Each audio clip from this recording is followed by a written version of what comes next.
গোটা পৃথিবী যখন ছুটে চলেছে আধুনিকতার পিছনে, তখন এই ভারতেই একজন মানুষ আছেন যিনি যেন সময়কে থামিয়ে দিয়েছেন। স্বামী শিবানন্দ। পাসপোর্ট অনুযায়ী যার বয়স 129 বছর। তিনি 3টি শতকের সাক্ষী। এই মানুষটি আজও সম্পূর্ণ সুস্থ এবং কর্মক্ষম রয়েছেন। কিন্তু কিভাবে?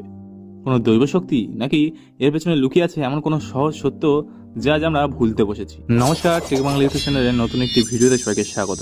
আজকের এই ভিডিওতে আমরা আলোচনা করব ঠিক কিরকম জীবনযাপনের মাধ্যমে এই মানুষটি অর্জন করলো এই দীর্ঘায়ু। তো চলুন কোনো রকম সময় নষ্ট না করে শুরু করে দিই। আমাদের গল্পের শুরু বারাণসীর এক আশ্রম থেকে।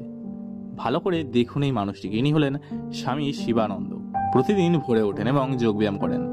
তার এই রুটিনের একদিনও নড়চড় হয় না। তার এই অবিশ্বাস্য ফিটনেস দেখেই অবাক হন মানুষ। 2022 সালে পদ্মশ্রী সম্মান অনুষ্ঠানে এই দৃশ্যটি দেখে গোটা দেশ স্তম্ভিত হয়ে গেছিল। 125 বছর বয়সী একজন মানুষ, এই অবিশ্বাস্য ফিটনেস। প্রশ্ন একটাই, কিভাবে সম্ভব?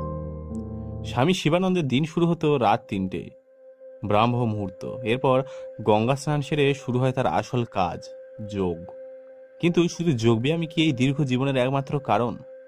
আমরা তার রুটিনের আরো গভীরে গেলাম এবং যা পেলাম তা আধুনিক পুষ্টিবিজ্ঞানের সব ধারণাকে নাড়িয়ে দেওয়ার জন্য যথেষ্ট। এটাই স্বামী শিবানন্দের সারাদিনের প্রধান খাবার। তেল নেই, মশলা নেই, এমনকি নুনও খুব কম, শুধু সেদ্ধ ভাত আর ডাল। অবিশ্বাস্য। যখন পৃথিবী প্রোটিন, ভিটামিন আর সুপারফুডের পেছনে ছুটছে, তখন ভারতের প্রবীণতম ব্যক্তিটি বেঁচে আছেন সম্ভবত পৃথিবীর সবচেয়ে সাধারণ ডায়েটে। কিন্তু তার আসল রহস্যটা খাবারে বা যোগাসনে কোনোটিতেই নয়। আসল রহস্য লুকিয়ে আছে তার দর্শনে, শৃঙ্খলা, ব্রহ্মচর্য এবং ইচ্ছামুক্ত জীবন। স্বামী শিবানন্দ আজীবন ব্রহ্মচর্য পালন করেছেন। তিনি বিশ্বাস করেন শারীরিক শক্তির অপচয়ই বার্ধক্যের মূল কারণ। কিন্তু তার চেয়ে বড় কথা, তার জীবনে কোনো চাহিদা নেই। তার ব্যাংক অ্যাকাউন্ট নেই, কোনো সম্পত্তি নেই। তিনি আধুনিক প্রযুক্তি, ফোন বা টেলিভিশন ব্যবহার করেন না। তার জীবনে কোনো স্ট্রেস বা মানসিক চাপ নেই। তাহলে দীর্ঘ জীবনের আসল রহস্যটা কি? এটা কোনো ম্যাজিক পিল নয়, এটা হলো নিয়ন্ত্রণ। জিভের উপর নিয়ন্ত্রণ, ইচ্ছার উপর নিয়ন্ত্রণ এবং নিজের রিপুর উপর নিয়ন্ত্রণ। স্বামী শিবানন্দের জীবন আমাদের একটা সহজ সত্য মনে করিয়ে দেয়।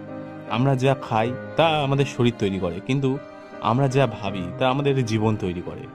এই 3 শতকের সাক্ষী মানুষটি আমাদের শেখাচ্ছেন জীবনের দৈর্ঘ্য হয়তো আমাদের হাতে নেই, কিন্তু জীবনের গভীরতা সম্পূর্ণ আমাদের নিজেদের নিয়ন্ত্রণে। তাহলে 129 বছরের দীর্ঘ জীবনের রহস্যটা কি?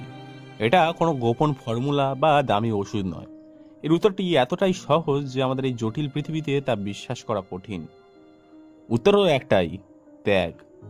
তেল মশলার ত্যাগ, স্বাদ বা লোভের ত্যাগ এবং সর্বশেষে চাহিদার ত্যাগ। স্বামী শিবানন্দের জীবন আমাদের এই কোলাহলপূর্ণ পৃথিবীর সামনে একটা আয়না ধরে। এটা জীবন্ত প্রমাণ যে সুস্থভাবে বেঁচে থাকার জন্য হয়তো আমাদের আরো বেশি কিছুর প্রয়োজনই নেই, বরং অনেক কম কিছুর প্রয়োজন। আমরা হয়তো সবাই স্বামী শিবানন্দের মতো বাঁচতে পারবো না, কিন্তু তার এই অবিশ্বাস্য জীবন আমাদের অন্তত একটা প্রশ্ন করার সুযোগ করে দেয়। আমরা যা কিছু পাওয়ার জন্য ছুটছি তা কি আসলে সত্যিই আমাদের জীবনের প্রয়োজন? আজকের ভিডিওটা এই পর্যন্তই। দেখা হচ্ছে পরের দিন একটা নতুন ভিডিওতে। ভিডিওটা যদি ভালো লেগে থাকে তাহলে একটা লাইক করে দিন এবং চ্যানেলটিকে সাবস্ক্রাইব করে আমাদের পাশে থাকুন।